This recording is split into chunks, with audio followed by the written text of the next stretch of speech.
भाभी नैचोस मंगा दो। ये तो हम घर पे बना लेंगे। अच्छा तो चलो स्माइलीज मंगा दो। स्माइलीज वो तो घर पे बन जाएंगे। मेयोनीज नहीं है, मेयोनीज ही मंगा दो।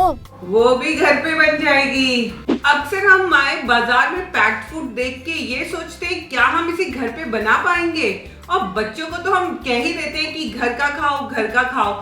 तो इसी बात पे आज हम ट्राई करेंगे ये पैक्ड फूड को रिक्रिएट करना।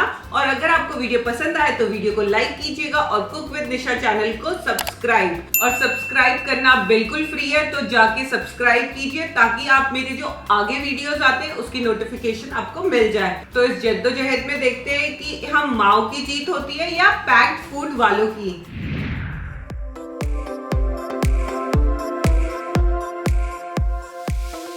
सबसे पहले बनाते हैं ये क्रिस्पी नाचोस, जो कि अक्सर आपने मार्केट से लेके खाए होंगे। और इसके इंग्रेडिएंट्स तो आपको अपनी किचन में मिल जाएंगे। लेना है हमें बेसन, 1 कटोरी आटा, 1 छोटी चम्मच नमक, हल्दी और 1 चम्मच तेल। अब इन सबको सबसे पहले सूखा ही मिला लें, और सूखा मिलाने के बाद इसका मौन लगाना है, क्योंकि हमें क्रिस्पी नाचोस बनाने हैं। तो आप देख सकते हैं कि यहाँ पे ये हथेलियों में अच्छे से बट रहा है। इसके बाद इसका हम सॉफ्ट आटा लगा लेंगे, जिसके लिए बस थोड़ा थोड़ा पानी डालें और इसका आटा लगा लें।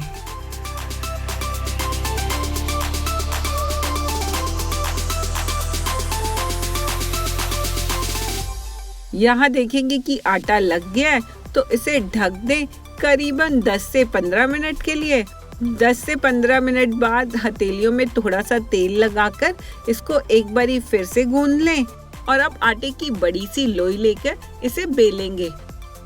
यहाँ पर मैं इसे प्लास्टिक शीट के बीच में रख के बेलूंगी। तो यहाँ पे मैंने ऑयल लगा लिया ताकि ये अच्छे से बेल जाए, और अब इसे आप बेलन की मदद से बेल लें। अगर आपका डो ये अच्छे से बेल नहीं रहा है और बीच बीच में क्रैक्स आ रहे हैं, इसका मतलब आपका डो अच्छे से नहीं लगा हुआ है। तो दोस्तों डो को एक बारी फिर से अच्छे से मल लें या लगा लें, और इसके बाद इसे हम ट्रायंगुलर शेप देंगे, क्योंकि हमारे नाचोस जनरली ट्रायंगल ही होते हैं। तो यहाँ पे मैंने पहले रेक्टेंगुलर स्ट्रिप्स काट कर इन्हें इस तरीके से ट्रायंगुलर शेप दे दी है।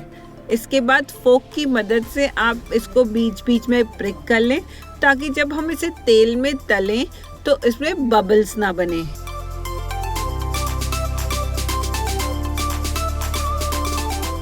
इसके बाद इन्हें फ्राई करेंगे, जिसके लिए हमें तेल लेना है, और तेल को बहुत ज़्यादा गर्म नहीं करना है, एकदम मीडियम आंच का तेल होना चाहिए। और उसमें एक एक करके इन नाचोस को फ्राई करेंगे। फ्राई हमें हमेशा लो मीडियम फ्लेम में ही करना है।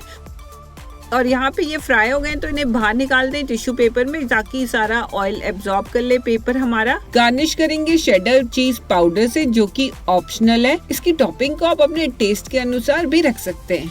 ऑरिगेनो, काली मिर्च, काला नमक, लाल मिर्च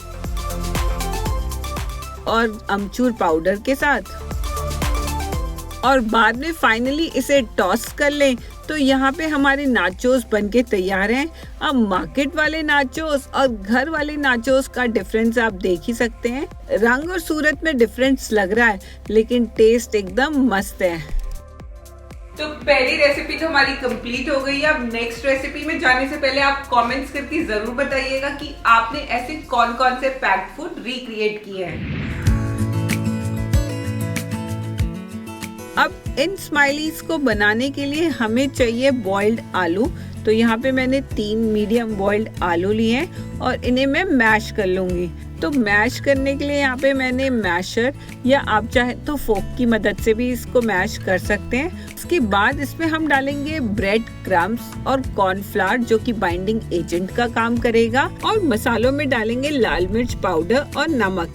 अब इन सबको आपस में मिला लेंगे, और अगर आपको लगे कि मिक्सचर अच्छे से बाइंड नहीं हो रहा, तो आप यहाँ पे ब्रेड क्रम्स या कॉर्नफ्लावर मिला दें। अगर आपके पास ये दोनों नहीं है, तो ब्रेड की स्लाइस लें, उसको हल्का सा गीला कर दें और इस मिक्सचर में मिला दें। यहाँ आप देख सकते हैं कि हमारा आटा लग गया है, तो इसे कम से कम 5 मिनट के लिए रेस्ट करने रख दें। तो दोस्तों यहाँ पे 5 मिनट हो गए, तो इस आलू के मिक्सचर को एक बारी अच्छे से और बाइंड कर लीजिए, और अब बनाएं इसकी लोई और इसे बेल लें। बेलते समय ध्यान रखें कि हमें इतना मोटा बेलना है कि कम से कम 1 से 2 सेंटीमीटर की इसकी मोटाई हो। इसमें आप सरफेस और बेलन में भी तेल लगा लें ताकि ये जो आलू का मिक्सचर है चिपके ना, और इसको हल्के हाथ से बेलना शुरू करें।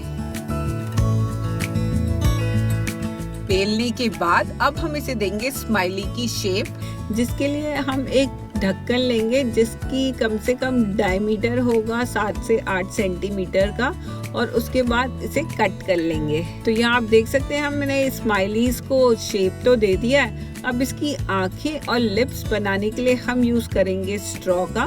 तो इस तरीके से इसकी आंखें बन गई हैं, और स्पून के आगे वाले भाग से हम इसकी स्माइल बना लेंगे।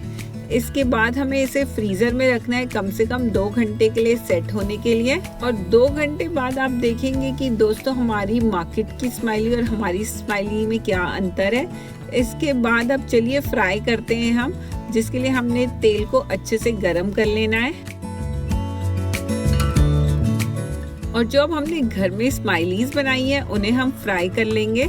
तो दोस्तों हमें इसे लो मीडियम फ्लेम में ही फ्राई करना है। लगभग 5 से 7 मिनट में आप देखेंगे कि ये अच्छे से फ्राई हो गई हैं। तो इन्हें बाहर निकाल कर टिश्यू पेपर में रख दें।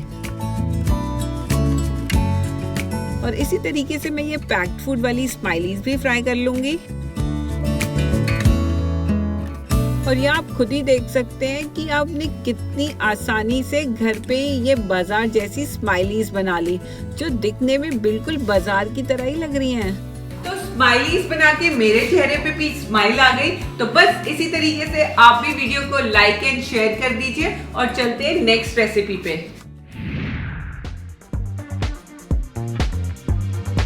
दोस्तों घर पे ट्राई करते हैं ये मेयोनीज बनाना, जो कि मैं भी फर्स्ट टाइम ट्राई कर रही हूँ। तो इसके लिए मैंने लिया है यहाँ पे दूध, और इसमें मैं डालूंगी 1 चम्मच नमक, 1 चम्मच चीनी, व्हाइट विनेगर और तेल।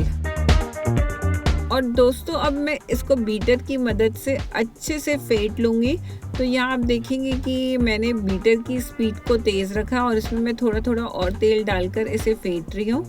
दोस्तों 7 से 8 मिनट फेंटने के बाद भी इसकी कंसिस्टेंसी पतली ही आ रही है। तो मेरा ये रिक्रिएशन मुझे लग रहा है थोड़ा फेल होता हुआ नजर आ रहा है, क्योंकि मैंने इसमें अंडे का इस्तेमाल नहीं किया है, इसीलिए ये थिक नहीं हो रहा है। तो यहाँ पे मेरा ये मेयोनीज रिक्रिएट करना तो मुझे फेल होता नजर आ रहा है। अगर आपको पता चला है कि कहाँ क्या गलती मैंने की है तो मुझे कमेंट्स करके जरूर बताइएगा। पर इस घर में बनी हुई मेयोनीज को मैं अपने पास्ता, यानी कि मुझे जहाँ पतली ग्रेवी चाहिए, उसमें यूज कर सकती हूँ।